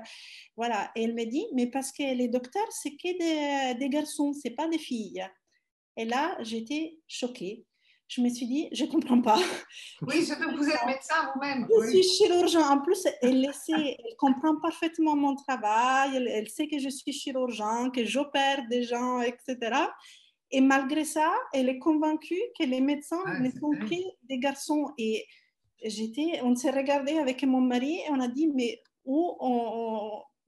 on a été pas bon parce que là, vraiment, c'est vraiment un paradoxe. Donc, on a passé du temps pour lui expliquer que ce n'était pas vrai, qu'elle pouvait choisir n'importe quel métier qu'elle voulait et qu'il n'y avait pas des métiers pour garçons et pour filles. Ce que je veux dire, c'est que je pense que quand même, la société crée des plafonds de verre. Ce n'est pas vrai que ça n'existe pas. C'est parfois en direct, parfois dans les messages qu'on passe, dans les publicités, dans les dessins animés, etc. Mais ça existe, les plafonds de verre. Je suis désolée, c'est une vérité. C'est la façon de le traverser qui peut être plus. Oui, peut-être il faut changer des manières de penser, de traverser, de dépasser ces autres limites qu'on s'impose, mais elles existent, les limites. C'est nous-mêmes qu'on se les impose par manque de modèles, c'est très probable, mais elles existent et là, je n'ai vraiment pas de doute. Ces petites anecdotes avec ma fille m'a fait beaucoup réfléchir. Je me suis dit, pourtant, je pense qu'elle a accompli mon travail et tout, mais évidemment, elle pensait que ça n'existait pas. Ça montre combien c'est difficile. C'est tellement intériorisé les images que c'est très difficile. Ouais. À bientôt, je dois y aller. Oui, merci. Au revoir, merci. Peut-être une dernière question pour finir, Oriana et Régine, sur les dynamiques genrées dans les interactions avec les autres acteurs, notamment les internes, notamment le personnel paramédical, les infirmières et les patients. Est-ce que, au jour d'aujourd'hui, Oriana, dans ta pratique et au CHB, est-ce que tu observes des différences dans la manière d'interagir dans les relations qui sont cultivées entre chirurgiens hommes et chirurgiens femmes vis-à-vis du personnel paramédical, en consultation avec les patients, dans ce que te rapportent tes collègues? Et est-ce que c'est quelque chose qui était ressorti un peu aussi dans votre étude, Régine? Alors, vis-à-vis des patients, je commence par là. Quand j'ai commencé mes consultations, il y a quelques années, c'était pas facile. Souvent, donc, je voyais les patients, je posais l'indication chirurgicale. Voilà. Et après avoir expliqué l'intervention, les complications post-opératoires, parfois la question du patient était et qui va m'opérer? Bon, bah. Ok, on recommence. Je suis chirurgien, je vais vous opérer. Voilà. Alors, je ne sais pas, ça m'arrive plus. Maintenant, depuis quelques années, je pense que j'ai changé pour m'adapter à la réalité. J'ai changé des manières de parler aux patients. Je ne laisse aucun doute. Je vais vous opérer de ce type de cancer et je vais faire cette intervention. Je ne laisse aucun doute dans le dialogue sur le fait que c'est moi le chirurgien. Donc, ça ne m'arrive plus, mais mes jeunes collègues chirurgiennes, par exemple les chefs de clinique, n'arrêtent pas de se plaindre du même problème. Elles me disent, ah, c'est agaçant, j'ai expliqué toute l'intervention et après, les patients m'ont demandé, mais c'est qui le chirurgien qui va m'opérer? C'est très dur à supporter. Donc, on s'adapte, on modifie de façon qu'il n'y ait aucun doute sur le fait que c'est moi le chirurgien. Voilà. Mais une fois que le patient a compris qu'on est le chirurgien et qu'on n'est pas l'assistante du chirurgien ou l'infirmière du chirurgien, il n'y a aucune différence en termes de confiance qu'ils sont vers un homme chirurgien ou vers une femme chirurgien. Alors là, vraiment, moi, je ne ressens aucun manque de confiance de mes patients sur mes qualités professionnelles. C'est juste un problème de compréhension initiale. Est-ce qu'ils ont vraiment compris que c'est la femme qui est en train de le voir, que c'est le chirurgien qui va l'opérer? C'est juste ça. Mais après, il n'y a pas, je n'ai pas remarqué dans les patients que je prends en charge, je n'ai jamais eu une réflexion et est-ce qu'il n'y aurait pas un chirurgien homme qui pourrait m'opérer? Jamais. Vraiment pas. Donc ça, c'est mon ressenti pour les patients. Alors, pour le personnel paramédical, c'est un peu plus compliqué. C'est une vérité. Par exemple, les infirmières des blocs opératoires ne se comportent pas avec moi de la même manière qu'avec mes collègues hommes, même si c'est des collègues plus jeunes que moi. Et mes collègues hommes sont plus souvent vouvoyés, on les appelle docteurs. Alors que moi, c'est Oriana pour tout le monde. C'est Oriana, on met tout ça, mais ça ne me gêne pas vraiment. Mais c'est vrai qu'il y a des différences, il n'y a pas de doute. Régine, est-ce que... Non, je trouve que ce que dit Oriana est très illustratif de la réalité. Ce que me disaient les jeunes, là, les jeunes femmes ou même un peu plus âgées qui circulaient dans les services quand elles rencontraient le malade, bon, elles mettent le stéthoscope autour du cou pour se faire repérer comme médecin, parce que sinon, effectivement, on les prend systématiquement pour une infirmière, une aide-soignante. Et bon, c'est vrai qu'à l'hôpital, c'est pas toujours clair, la couleur des blouses et compagnie. Mais enfin bon, si vous allez voir le patient, vous lui dites, je vais vous opérer, à mon avis, il n'y a pas de doute. Mais bon, c'est... Très bien, bah, merci beaucoup Régine, merci beaucoup Oriana pour vos interventions. Merci à toutes et tous de vous être connectés ce soir. Pour prolonger la réflexion, peut-être quelques suggestions de lecture, notamment donc, votre article, Régine, Le devenir des femmes en chirurgie, qui est paru donc, dans la revue Travail et Emploi en 2015. Également le livre dont on parlait tout à l'heure, Chirurgien au féminin, point d'interrogation, des femmes dans un métier d'homme, donc d'Emmanuel Zolesio, qui est paru aux presses universitaires de Rennes en 2012 et qui a été plus récemment adapté en bande dessinée. Donc ça s'appelle Sous la blouse. Et donc c'est une bande dessinée de Marion Mousse tirée de la thèse d'Emmanuel Zolesio aux éditions Casterman. On se retrouvera donc mercredi prochain. Les séances sont assez rapprochées. Donc mercredi 8 décembre, toujours sur ce même créneau de 18h à 20h pour une séance qui s'intitule la chirurgie, une profession transgressive et sacrée, point d'interrogation. Et donc on recevra Dr Michel Caillol, qui est chirurgien orthopédique et philosophe, qui a fait une thèse sur la direction d'Éric Fiat sur la question du sacré en chirurgie. ainsi que Leslie Lépron, qui est chef de cabinet de la directrice générale de l'ARS Île-de-France et qui est docteur en sciences du management et qui a fait une thèse il y a quelques années sur les transgressions des chirurgiens et chirurgiennes au bloc opératoire et qui essaie d'interroger les fonctions qu'ont ces transgressions. Voilà, merci beaucoup et très bonne soirée.